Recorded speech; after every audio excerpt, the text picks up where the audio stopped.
Hello there, sword friends. Today I'm going to tell you about this sword right here. It is a sword from Sword Friend Saeed, and basically you might have seen it on my channel before. I featured it in a Rick Barrett Phantom video, which was a project blade that Sword Friend Saeed finished up for me, and at the tail end of that video I featured this sword as an example of what he is capable of doing if you don't give him a Scrooge McDuck kind of budget to work with. And I've gotten a chance to play with this sword over the last couple of months, and really I feel like it warrants its own video. It's a special thing, and I'm going to take measurements and all that kind of stuff and put it in the description of this video down below, along with a link to the video where I showed maybe some of the other details of the sword. But I've cut with it now, I've played with it more, and it's been a lot of fun, and I just thought I would make a specific video about it, along with perhaps some advice if you want to deal with Sword Friend Saeed or really any other craftsman on how to, I guess, set the expectations right. Anyway, more on that at the end of the video. I do want to issue first off some corrections to the previous video. If you did see it, if you have watched it, then in that I noted that this looked like an Angus trim pommel. Saeed was trying to emulate an Angus trim pommel, but he said he made this piece right here and that it's not from Angus trim. He made it and he blued it, and so he did such a good job of emulating Angus trim's work that I thought it totally was his work. Also, I wasn't quite sure if this, on this particular pommel, or not pommel, the crossguard, you might see that there are some rings and stuff on here, and they turn and move. And I wasn't sure if that was intentional or not, and in a nutshell, it is. It is intentional. It's a feature, not a glitch, so to speak. And Saeed, more to the point, noted that he liked the way it sounded when striking something, that this kind of rattly, not rattly, that sounds like a diminishing word, but the jingle of the rings on the hilt makes a pretty unique sound, which I certainly got to experience when I was cutting with it. And well, I can't say, I don't know if I'm a fan or not yet. It's a different experience, and it doesn't detract from cutting. It's just an audible sound that you're not used to hearing. And it does create some vibrations, and the rings jingle a little bit, and it's kind of fun. It's a little bit of jingle bells. Well, you know, it's a sword in the Christmas spirit, so to speak.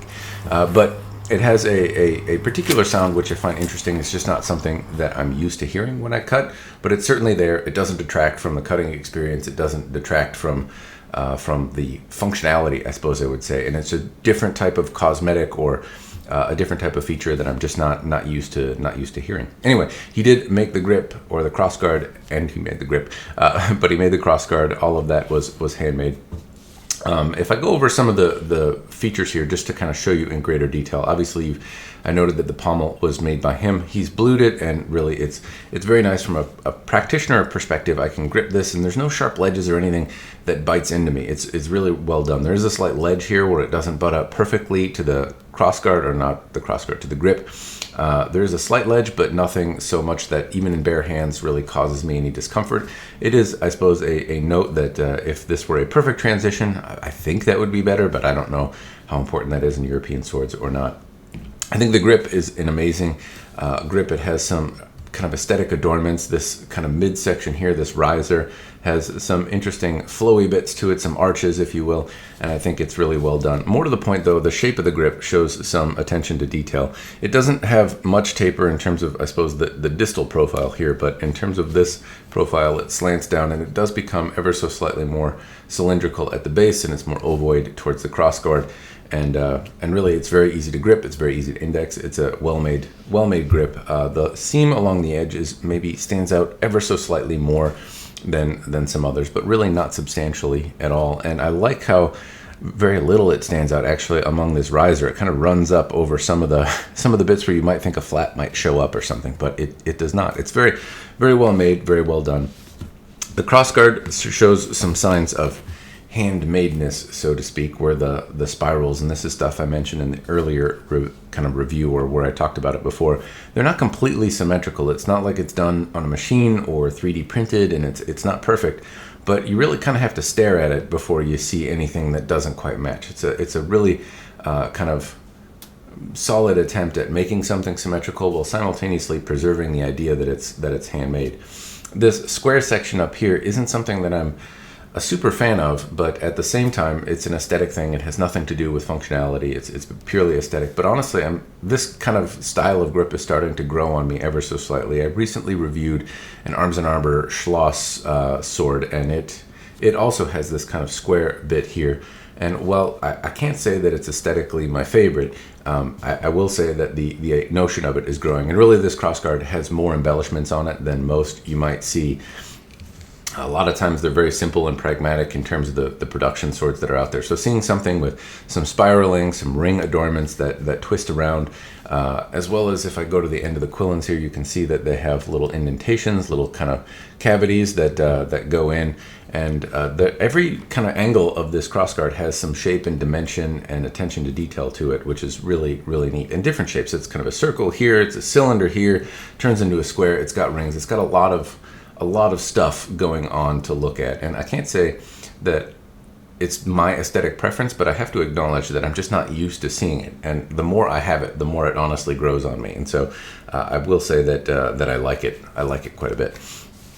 I also like how things flow. So if I look at the crossguard here, I have these little arches, and the patterns kind of repeat themselves in this bit up here. So we have a riser and then these bits of arches, and over here we have the same thing. So there's some patterning to it, and I really kind of like it. It'd be kind of neat if you put some sort of spirally bit around here, or included where this scabbard has this octagonal. Maybe I'm just not seeing where the shapes repeat themselves elsewhere in here, but while I like the shape, this decoration isn't repeated on the rest of the sword. It doesn't seem to match the shape at the end, and honestly, I'm really nitpicking here, but there's probably some pattern or intention or thought process that maybe I'm not necessarily getting. Anyway, still, it's very pretty. It has some nice kind of adornments here that look, I don't know how this is done. This looks like it has a small bit of clear over it to keep the coloration in. Well, the remainder of the scabbard has what looks like been artificially aged, but he's done a pretty good job of artificially aging it. Down at the shape down here, you can see now. One thing I want to point out about this shape is that it doesn't have very pronounced ledges on it. Now there are ledges. You can see that this is kind of just a cap on the end, but it's tough for me to get my finger here, and a lot of times these little spiky bits have enough space on them that if you're walking around and you're clumsy, you know, if this were in your belt at a Renaissance festival or something like that, then it would be very easy for these little bits to catch on a cloth or something that you're walking past and pull it down. Bull in a china shop kind of situation. And these are recessed in such a way or pushed down enough that doesn't seem to be as likely as it often is when I see these more adorned or at least shapely shape designs. Anyway, I have to say I do like it. You can see the scabbard here. Along the back, it has a very pronounced kind of stitch seam. It feels like a wooden core scabbard, and the seam is obtruse. You can certainly see it. It's not blended in perfect, but at the same time, it has kind of a weathered, rough and tumble kind of look. All right, I'm going to talk about the blade, the pointy stabby part. So this is an Angus trim blade. Saeed did the bluing work on it. It's not particularly razor sharp, and as I look down the planes of the sword, there are minor ripples and things like that in the surface. But Saeed didn't make the blade, and I'm not sure how much beautification he did outside of bluing the blade or not. What I will say, though, is that the feeling of the blade is pretty interesting, and not something that I necessarily can equate to a different sword. One, this sword feels hefty in the hand. So as I hold it in one hand, it feels like it's going to have authority in the cut. And when I did cut with it, it cut pretty well. It did a good job. It moved through targets, and it's an effective cutting sword. Generally speaking, though, when I feel this kind of heft and weight in the hand, I don't know if it's because of the location of the point of balance, the length, the length of the handle, how big the pommel. I'm not sure what factors are necessarily contributing. It's probably all of those things combined. But most of the time, when I feel a sword that feels like this, it feels clumsy in the hand. It means that it's going to be hard to recover. Point control is not going to necessarily be where I would like it to be, and it's just a sword that's likely going to favor the cut. And while that has this kind of authority and stout feeling in the hand when I hold it thusly, it's also easy to recover. It has this kind of odd mechanism where I can move it around. I feel like I can get the point right where I want it to go. I can move the handle around pretty easily. It has authority in the cut, but it actually recovers reasonably well, and it's kind of an odd thing for me to have a sword that has both of those characteristics, that feels both stout and kind of authoritative in the cut, and also like I can actually recover with it. So it's an interesting balance, I would say, and honestly, I really like it. I've enjoyed getting a chance to take it out and just kind of handle it and play around with it a little bit. It's been quite a bit of fun. I haven't done an extensive amount of cutting because I don't want to diminish the sword a lot, but I have taken it out a few times. I have cut with it, and I do want to point out that the bluing has not really been impacted by what I've done. I don't see a pronounced amount of scratches or problems with the sword itself. I might see some small blemishing towards the edges where it looks like the etching or something is not necessarily, well, basically I think I need to oil it or something like that. It doesn't look like rust, it looks like the etch is taken and darkened ever so slightly. I don't know if that's maybe residue in the scabbard or what. But anyway, very minor things overall. I'm just impressed that the bluing hasn't diminished with scratches or something like that, because tatami can be, even though it's an easy target to cut, it can degrade and kind of etch the sword further, and I haven't seen that. So the whatever Saeed is doing to the surface of the steel seems to be reasonably durable. Now, just a side note, Sword Friend Saeed might actually be selling this sword right here. Those inquiries should go to Sword Friend Saeed, because he is going to be the one that owns this sword. In conversations, he's alluded to wanting to potentially sell it, though I don't know how that's going to work, so you should ask him. Also, I'll put a link to his page in the description down below if you want to inquire about this kind of project. Those inquiries should be sent to him. I would venture a guess that this would be around about $1,000, give or take. I'm not exactly sure what it would cost, but obviously doing custom work, making a custom crossguard, grip, scabbard, all of this kind of stuff takes time and therefore money, which I suppose brings me to the point I wanted to talk about, which is some advice for getting the best experience out of working with craftsmen. And while this applies to Sword Friend Saeed, it's certainly not specific to him. It could apply to any craftsman out there. And that is, I think as a customer, you're on the hook to deliver a blueprint to the manufacturer, to the craftsman, about what it's going to take to make you happy. And this advice comes from the myriad of responses that I've got from people asking me, who do I work with to have this work done? I want this amazing thing. Who can do the best job? Or here's been my experience and I'm frustrated with this, that, or the other. Or this guy has done really great work for me today. I've gotten a very wide bit of feedback and questions from a lot of people about a lot of different projects that I've had going on. And I think generally the recipe to having a positive experience is to have expectations met. So you have expectations, you have some mental picture, you have some idea of what you want, and having that met means that you're likely going to be happy with the outcome. But if you don't have a clear blueprint of what you want the project to look like, and then you get something that isn't your preference, so you have, more importantly, a clear idea of what you want your project to be, but you don't tell the craftsman and get something different, obviously you're going to be disappointed. If your project goes way over time, then that's going to make you sad. If it goes way over budget, also probably going to make you upset. So having that recipe, having the idea of how much time do you have, what do you want specifically, what do you want it to do, and how much do you have to spend, are things that I think you need to be very upfront about when working with craftsmen. And along the way, I've had disappointments in any of these categories, whether it be not clearly defining what I wanted. I had a set of fittings made some time ago. I had a mental picture of what I wanted them to be, and it just came out very, very different than what my mental picture was. And I realized in going back that I hadn't given that particular fittings maker a clear idea of what I specifically wanted. Looking over our communication, he had said, hey, do you want me to do this and that? And I had agreed to exactly what I had got at the other end, but I just didn't build the mental picture, or I didn't communicate what specifically I wanted the fittings to be. And naturally, when I got them, it was a bit of a disappointment. So owing a clear mental picture of what you want. In the example of the Rick Barrett Phantom, the project where I had featured this sword before, I'd given Saeed some very crude drawings that I had taken a picture of and sent to him. We had gone back and forth with photos about what the fittings could look like or how the project could come together. And I hodgepodged together some very dopey MS Paint copy-paste looking photo of a shape that I kind of wanted the sword to look like for the hilt. And really that he gave me really what I was after, or at least very close to what I was after in terms of a photo for the shape of the crossguard. And I was very, very happy with how close he came to what my mental picture was with, and particularly in the budget that I had, which was really, really tough to meet. So those were things that I did in the project with Sword Friend Saeed, and that was one of the reasons that I really liked the outcome.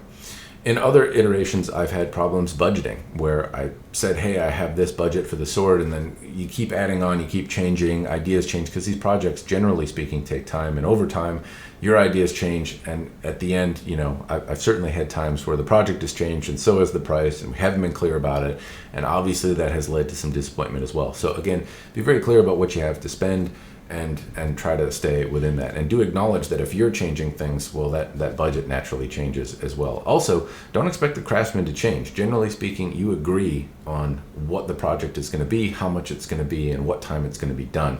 And anytime any of those things changes, the others are susceptible to change as well. So if you're adding things, if you're asking for additional things, then expect additional time and expect additional cost. And just be clear about if you have that or not. Time is the other one that I think is important, and one I want to actually issue another correction on for this sword. Swordfriend Saeed only had, not this sword, but the Rick Barrett Phantom project that he did for me. I had that sword for a couple of years. Swordfriend Saeed only had it for a couple months. It had bounced back and forth. It had sat there kind of waiting for an idea. There were a bunch of different things that I thought about doing with that sword, but Swordfriend Saeed got it done in a couple months, which was well within reason and quicker than the expected time that I had for the sword. So he did not take a very long time. He gave himself a time budget early on, and I believe he gave it to me quicker than what we had originally agreed. So time is the other one, though, because I have had projects that have gone years over budget, years over kind of deadline, and that is really a deal breaker for me now. It's something I genuinely try to avoid and am very intolerant on. Not to the point where I won't bend a day or a month or something like that, but I will not have projects that go years over budget anymore. I will get lawyers involved. I can't do it. And the reason for me is particularly sensitive, and that is that it completely destroys the project for me. I've had swords that have taken that long to finish, and then when they're done, I hate them. I just can't see anything but the frustration that went into constantly pestering and calling that person and trying to get my product and worrying, are they going to steal my shit? What's going on? Am I going to get it back? And that frustration just really pollutes muddies the water of the project itself. So even though the sword is really good, I just can't enjoy it at the end, and I end up getting rid of it. And so now I realize that that's a real sensitive subject for me. It may not be for you, but you just have to be very clear with the smith about what you're working on. What is that craftsman on the hook to do, and let them know if it's a real sticking point. If they say, hey, I pretty commonly fuck that up, maybe you're not the best person to do business with because obviously you're going to butt heads later on if things go over time significantly. Obviously, be reasonable. I'm not saying, jump right to the lawyer as soon as, you're 1 minute overdue. That's not what I mean. But again, I've had several experiences where swords have taken years longer. And in those experiences, for me, it's made the project not worth doing. And so I need to acknowledge that, one, that's a sensitive subject for me, and two, be sure that I communicate that to anyone that I'm working with or potentially working with, that it'll be a real deal breaker and problem, and that time is a sensitive factor for me beyond others. Also acknowledge that, and something I have difficulty doing, I am cheap, I am sensitive on time, and I really like quality things. And having the cheapest thing done the quickest at the best possible quality is really, frankly, ludicrous to expect. So acknowledging my own kind of hypocritical nature here, it's important to acknowledge that, have some reason in what you're expecting. If you're expecting the best work at the cheapest price for as quick as possible, then that is a recipe for disappointment. But honestly, if those are your expectations and you lay them out and the craftsman says no, well, then, you can remeasure your expectations and find somebody that can achieve them, or adjust them and work with people within their capability.